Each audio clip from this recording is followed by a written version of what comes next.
about Manchester United? At the moment, guys, still no active talks between Man United and Donnarumma as of today.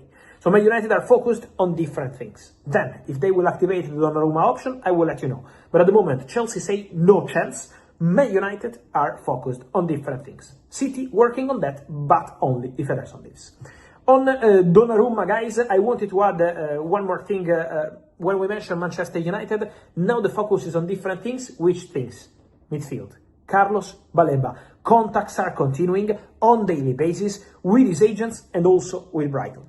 For Manchester United, in order to present an official bid and to understand if that could be worth negotiating with, of course, Brighton for Carlos Baleba, it's important to understand more on the outgoings. Because selling players for Manchester United or finding solutions for the players who are not part of the squad is really important. Today, Toby Collier goes to West Bromwich, but it's just a loan. When I talk about players, it's about the big names.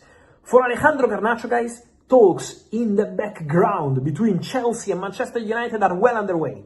Chelsea are working on this Garnacho deal. Chelsea have an agreement with Garnacho, so I know that maybe in the media is not that present. But trust me, behind the scenes, the Garnacho deal is very, very advanced, very, very active. And so Man United are prepared to sell Garnacho on a permanent transfer. Then Anthony, there is Betis interested. Betis is still working on the Anthony deal. Let's see if financially they can do it or other clubs will jump into it. But Anthony is another asset for Manchester United. Jadon Sancho official bid arrived today from Roma.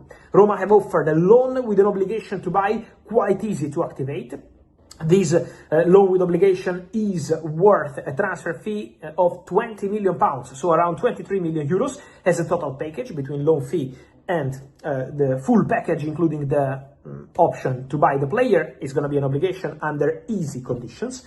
And so Sancho is open to making his move to Italy, but still waiting to understand if he's going to agree personal terms with Roma or not. But for sure, Sancho is in conversations with Roma, is quite open to that. Sancho is still not opening the doors to Turkish clubs. Besiktas were interested, but never opened the doors on Sancho's side. Why? Because Sancho now is giving priority to Europe. Then, if on the 1st of September, the last day of the transfer window, this Sancho story will be still open, in that case, from the 2nd of September, with the European market closed, remember that the Turkish market is still open for some time. Meanwhile, with all these stories, Sancho, Anthony, Garnacho, for Man United could be important to raise some money and see what happens with the Carlos Baleba story. Because remember that Baleba is keen on a move to Manchester United, open to joining Manchester United, no problems on personal terms, but the deal depends on Brighton and Brighton will not make it easy. But Man United are still there for Baleba and contacts are continuing.